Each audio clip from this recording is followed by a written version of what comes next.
grant applications, and also what else? Probably something else that I'm not remembering right now.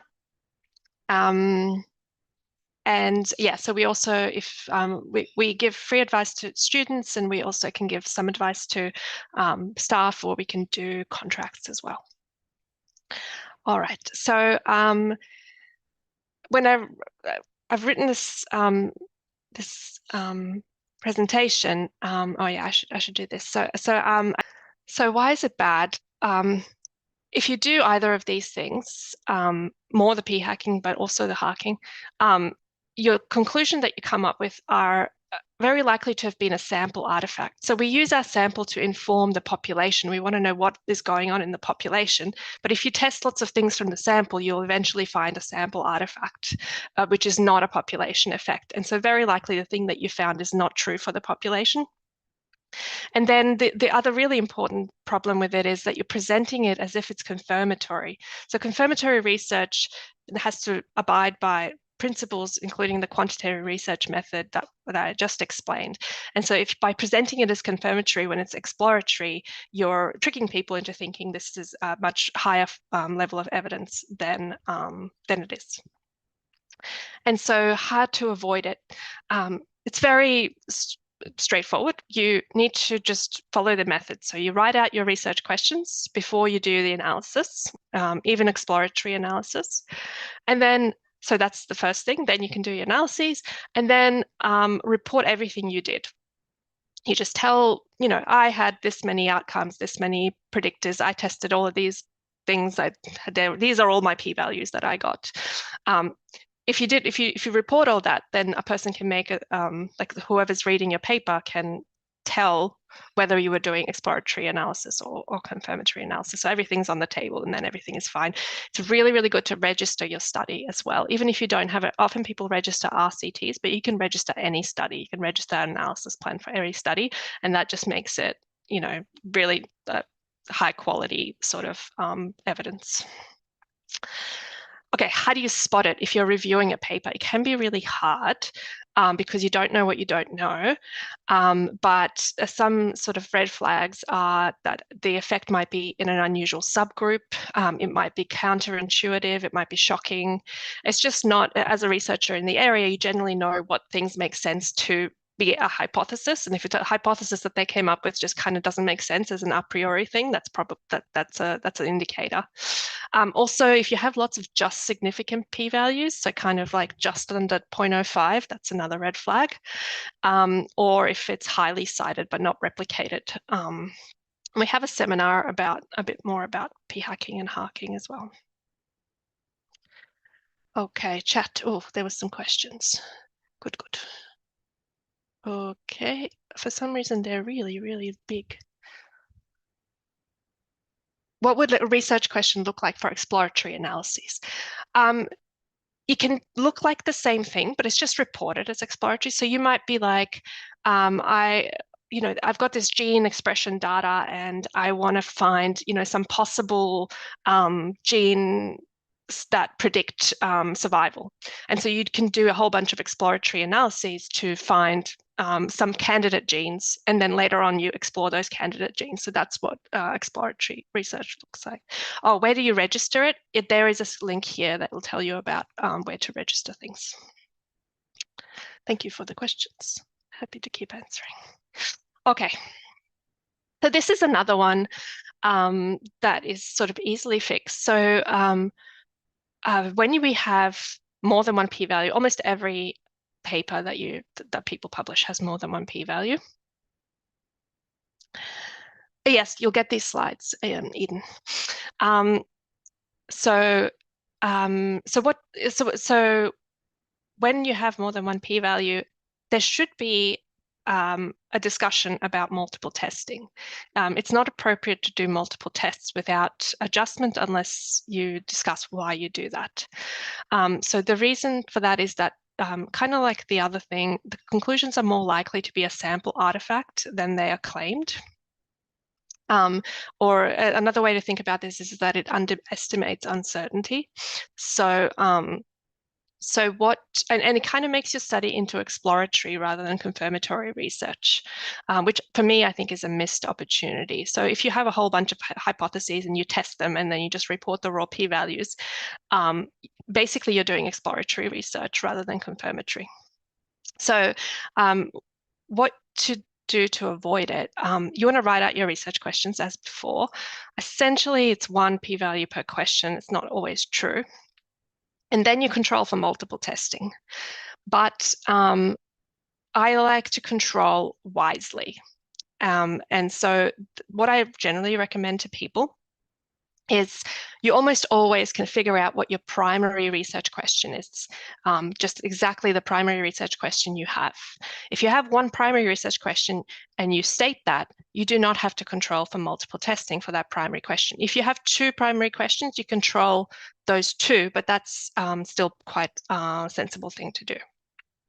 So if you have a primary research question and then you have a few secondary research questions, and then you control across these, and then you have a whole bunch of exploratory questions. I don't really care how many, as long as you clearly state that they're exploratory when you write it up and you don't overinterpret any relationships that you might find there. So what happens is when you control for multiple testing, you don't want to control every question, like 70 different p-values for multiple testing, because it reduces your power. So by doing this kind of hierarchy, you reduce the number of things you have to control for, and you can kind of have your cake and eat it too. So you can have your primary research question, which has excellent power because you didn't control for multiple testing, and then you still get to do your exploratory stuff later on. So you don't have to miss out on the exploratory work that you wanted to do. Okay. And then the other thing to think about is your research question might be better analyzed as a variable selection. So often, if your research question is something like which tumor variables predict survival, which of this set of variables are associated with my outcome, that is actually a variable selection question. So it's actually better not to use model selection to answer questions like that. So that's another thing you can do. And then in some cases, it is appropriate not to control for multiple testing. For example, if you're doing a purely exploratory study, you can say, I'm doing an exploratory study, I'm not going to control for multiple testing. But you still have to say that. You still do have to state that. Yeah, and it's hard to spot it. Basically, every study should have a discussion on it, something to say whether or not you're controlled. So Daniel asked, the following call, GLM is equal to X plus Z, results in a p-value for X and Z. Do we need to control for those p-values, or is this regarding multiple models? No, if you are interpreting both X and Z p-values, then yes, you do need to control both X and Z. I would generally you don't care about both X and Z. Generally, you care about either X or Z, and you want to control for the other one. And then you don't have to actually ever state the second p-value that you're controlling for. There's no reason to have that in there. It's just what you're controlling for, and then you just have one p-value from that model. Okay, there's a good guide here and another seminar as well for multiple testing adjustments. Happy to talk more about these questions as well at the end. So keep your questions. We can follow up, Daniel, if that didn't make sense. Okay, this was voted very high by the Stats Central team. So in medicine, it's very common to do what's called a univariate and multivariable analysis. Sometimes people call it multivariate, which drives us very much nuts because that's a whole different thing.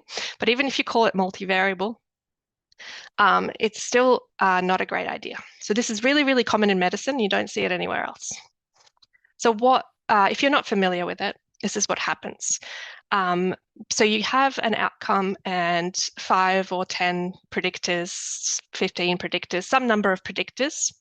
And what you do is you do what's called a univariate analysis, which is just a test for the association of the outcome with each predictor separately in just a model by themselves.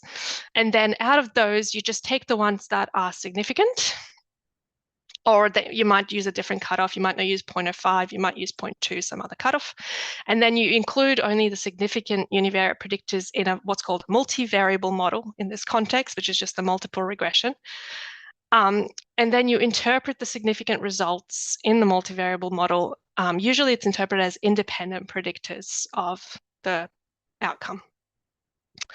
So this is really, really, really common. Why is it bad? It doesn't actually achieve its aims of finding independent predictors. So in statistics, the bare minimum for a method to be good is that if you had huge amounts of data, absolutely ginormous amounts of data, you should get the right answer. And this method will not give you the right answer, even if you have absolutely unlimited data. So it's just no good at doing what it's supposed to be doing. It's also exploratory, but often presented as confirmatory. And it's wasteful. So you could be doing confirmatory research instead. You could instead be stating a primary research question, some secondary questions, and answering those appropriately using your data and doing much more high quality, high impact research.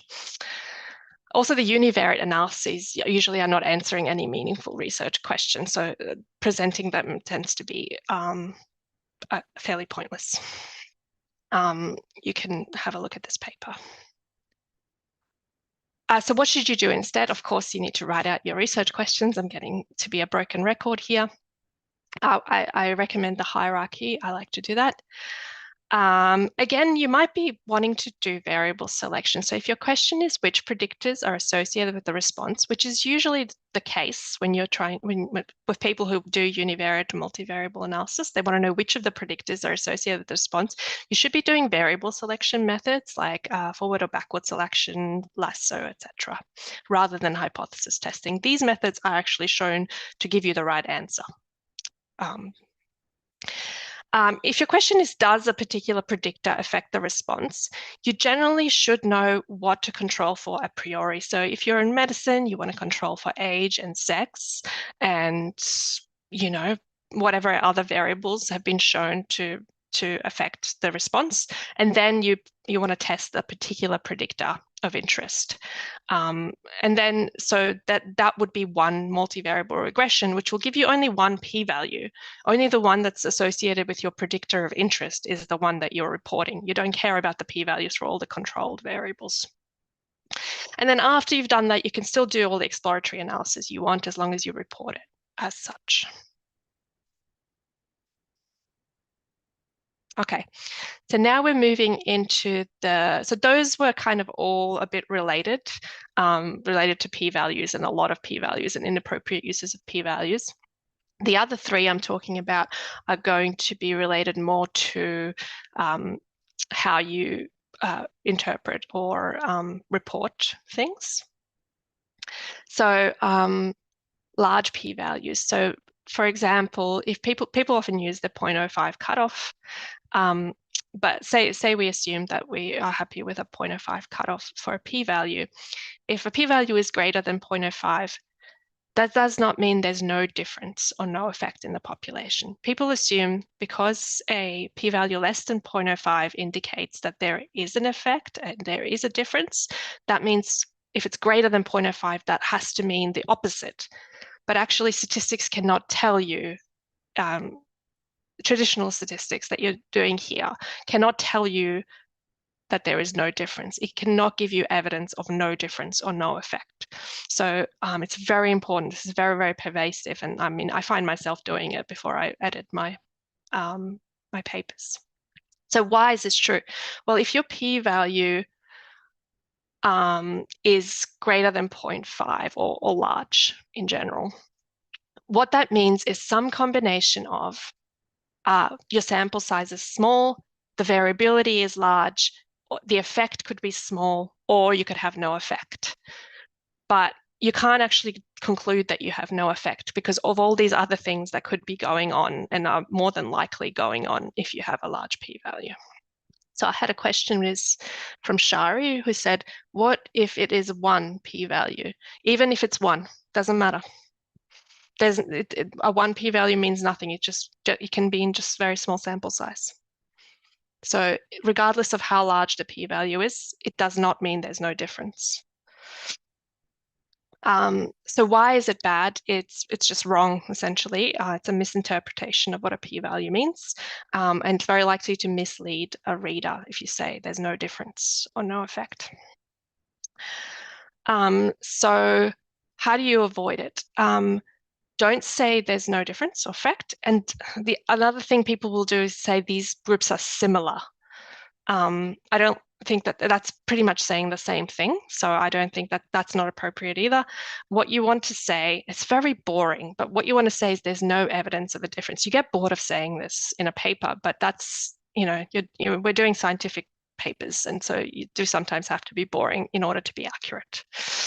So basically, there's no evidence of a difference or no evidence of association between the variables is what we should be saying. And a really good way to avoid this as well is to focus on confidence intervals. So, for example, you could say we found no evidence that paracetamol was superior to placebo for treating acute low back pain. And here the mean difference is 0.2 points, and the 95% confidence interval is from minus 0.1 to 0.4. So what that means is all the values in here between minus 0.1, so a negative value, to 0.4, all of these are very plausible values that could have led to this sample. So the population could have had values in this range. Essentially, that's at 95% confidence interval. The question is, what if the stat power is enough? There is no way to find out if the stat power is enough. Yeah, there isn't. You can never say no association. If you would like to test if two things are the same, then you have to use equivalence testing. That is the only way to be able to say that two things are similar or the same, actually similar. So yes, never interpret a p-value. There is never a time when you can interpret a p-value this way, because even if the power is enough, there's no way to know that the power is enough just because you do a sample size analysis. Those are all very approximate, so there's no way to tell. So yeah, it's never appropriate. It's never correct to say that. Okay, the next one. These are great questions. I'm sorry I keep saying no. Happy to talk about why all of these things when I'm done with the presentation.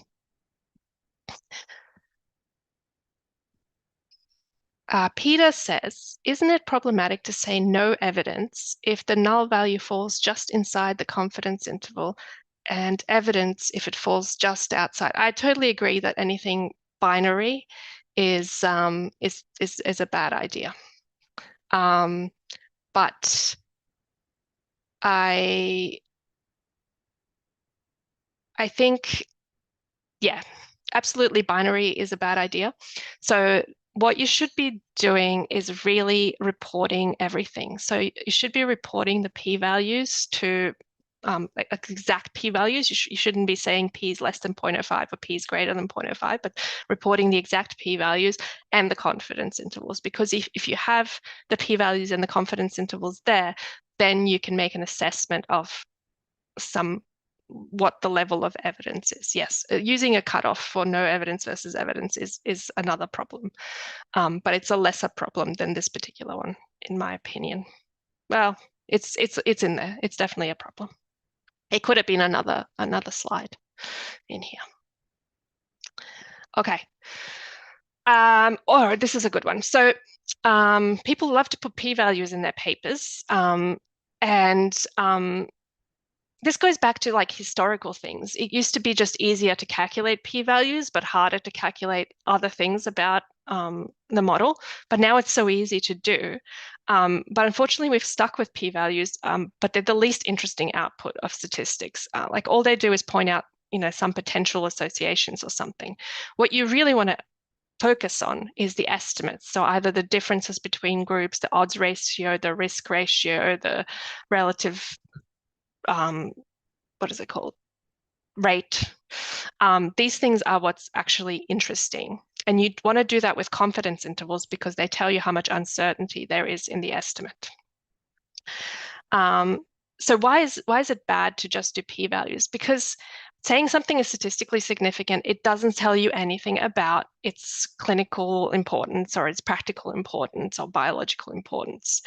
Only effect estimates and confidence intervals can tell you this information. So the word significance in statistics does not mean the same as the word significance in colloquial language. A statistically significant result is not a significant finding. It could be a teeny tiny effect. And so you really need to know the estimates and confidence intervals. So most software will print out confidence intervals if you ask it. You should report and plot these and emphasize them in your writing. In R, you can use a couple of packages that are really good, EN-means and model-based. Both can give you plots and estimates of all kinds of confidence intervals. In SPSS, I find it's good to always check the CI for XB option for generalized linear models, because this will give you odds ratios or hazard ratios, which are the things that you want to report from these models. So that will give you those. So this is kind of what you could write. Paracetamol is significantly associated with pain relief in patients with knee or hip osteoarthritis. And here's the p-value, which doesn't tell us very much. But if we said we found evidence that paracetamol provides modest pain relief for people with knee and hip osteoarthritis, and then the mean difference is minus 0.3, points with a 95% confidence interval of minus 0.6 to minus 0.1 on a 10-point scale and the p-value. So I've given all the information that I can give in order for a reader to make their own assessment of how clinically important this estimate is, this effect. Okay, the next one is causal language without causal analysis. This is my new bugbear. We all know that correlation does not imply causation. But researchers will often use causal language like increases, improves, contributes to, etc., even though they're not estimating causal relationships. I've done this.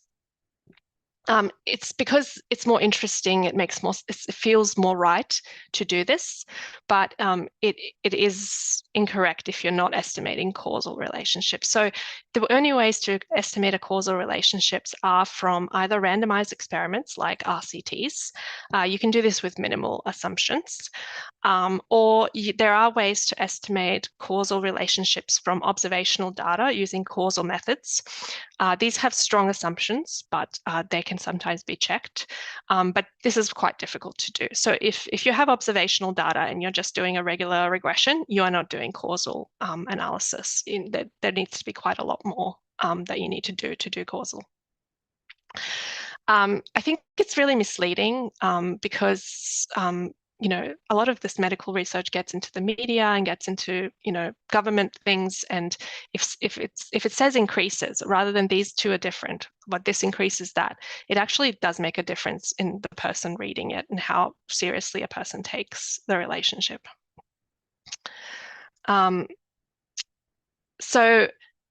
Here's like a paper that you can read about causal language and all the different things that that are causal language, and some examples of things that are not causal language that you should use instead. You should only use causal language for randomized experiments or when explicitly undertaking causal analysis. And if you're doing this, it's really important to state all the assumptions and to investigate the assumptions where you can. So the way to spot it is just to learn the words that imply causation and then compare it to, if they're doing an RCT, it's fine. If they're not doing an RCT, then you need to have a look at their analysis method to make sure they are doing some causal analysis. Okay, some other things that we came up with when we were brainstorming this. People sometimes say trend towards significance for p-values that are close to and above 0.05, like 0.06, 0.07. There is no such thing as a trend towards significance, so don't say that. You shouldn't dichotomize continuous variables. There's a seminar you can listen to about that. Missing data. A lot of people, most people, if not most analyses, most data sets have some missing data. You should be reporting what data is missing. You should think about what the types of missing data that you have are and discuss that. And if you need to impute, you should impute. You should check model assumptions always, always, always, and talk about the model assumption checks in your papers. Every single time you get a p-value or a confidence interval, that comes from a model that has assumptions that need to be checked, every single one. If you have 100 p-values, you need to be doing assumption checks for 100 models. This is just a small one, but table one fallacy. RCTs shouldn't have p-values in their table one. They don't make sense. And then sort of the last one is, we often get people saying, I want to do this analysis because this paper, everyone does it. It's not a good reason to do an analysis. Everyone is often wrong in our experience. Okay, thank you very much for your attention. Please ask any more questions that you're interested in. Happy to chat about all the p-value stuff with you.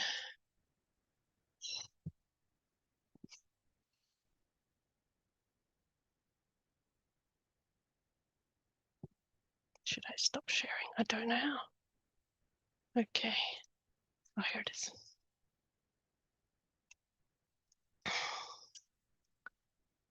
Okay. Sorry. For some reason my thing is very, okay. So if you have thoughts about what you want to know more about in this talk or in general about stats errors and stuff, please put it in the chat and maybe we'll use it as inspiration for another one of our seminars.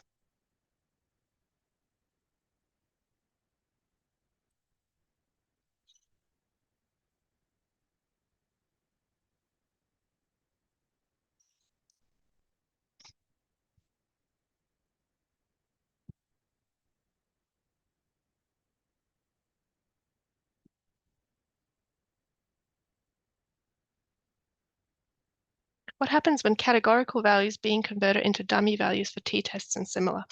It is just a mathematical thing. It doesn't, it's not a problem because categorical things are already categorical. They're not continuous being converted to categorical. It's just a mathematical way to work out the difference between things.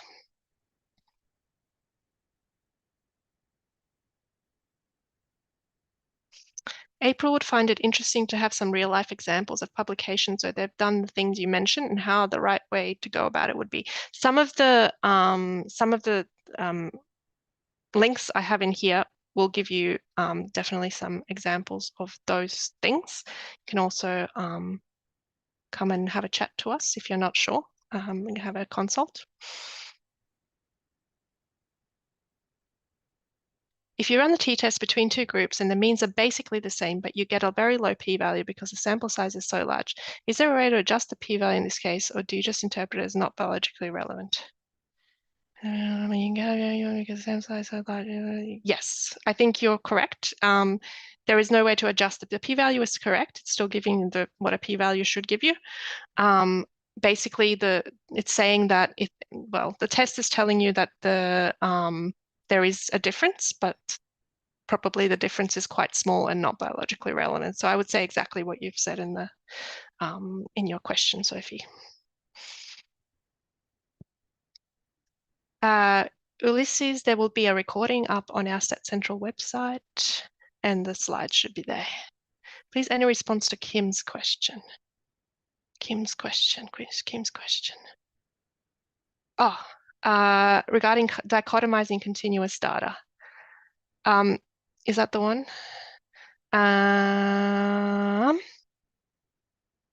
Sorry, okay, I'm losing my place. Okay, thanks. Kim's question. So regarding dichotomizing, there's a whole seminar about it. So I'd recommend you watch that. Peter did a good seminar about it.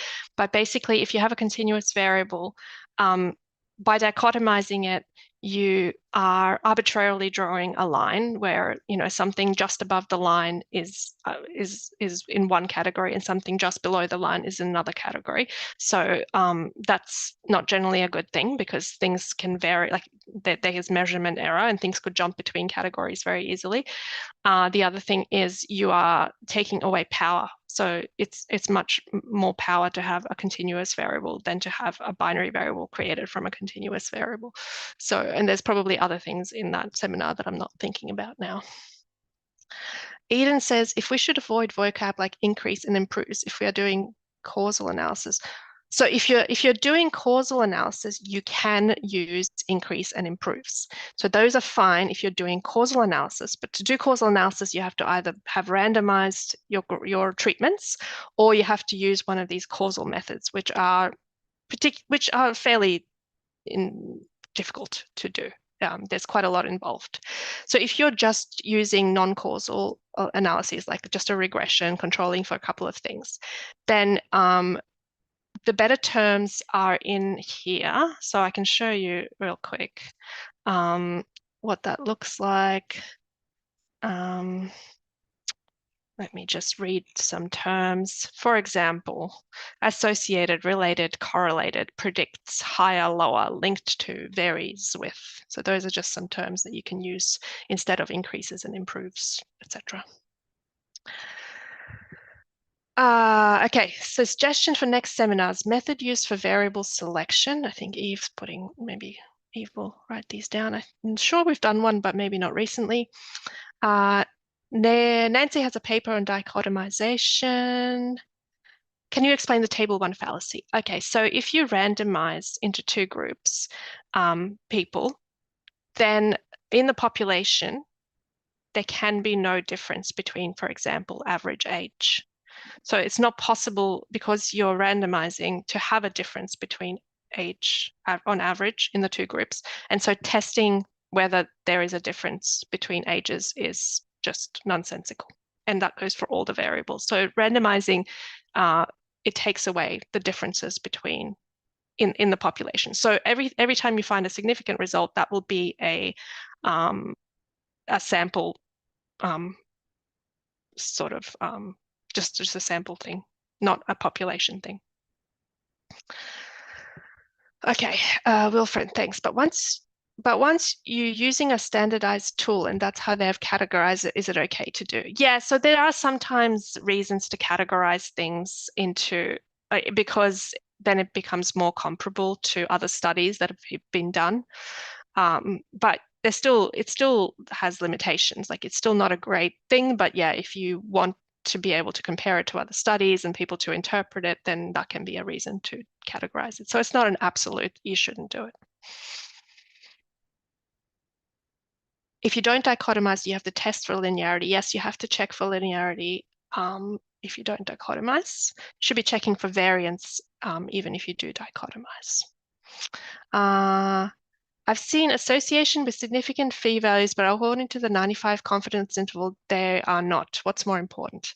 Okay, so it shouldn't happen if they are using the same method for calculating the p-value and the confidence interval, then they should have this duality where you have the p-value be significant only when the 95 confidence interval doesn't cover 0. But sometimes it can happen, for example, if you do multiple testing adjustments. These are difficult to do for confidence intervals. And so you can only really do them for p-values most of the time. And so that might be the reason why the p-values and the confidence intervals are not, they don't match. Or people could be using different tests. So if you run a statistical model, there are lots of ways to get any of your p-values. So there's like the WALT and the likelihood ratio and a whole bunch of other things. And in different parts of the output, they might be using different ones. For example, in R, if you use summary, you get a WALT statistic, but if you use ANOVA, you generally get an F statistic. And these can be inconsistent. How important is the normality test? Don't do the normality test. Always check normal quantile plots. When you get the, you can download, we have a seminar about this that was only last year, checking assumptions of linear models. So you can have a look at that. Suggestion for future webinar, more up-to-date or better alternatives to common statistical techniques commonly used in published literature. More up-to-date or better alternatives. Okay, that's interesting. I wonder what you mean exactly. Like, so do you mean like expanding more on the what you should do stuff that I was kind of trying to summarize? Maybe that's what you mean. Okay, I think that's it for the questions. Thank you so much. All right, see you all later.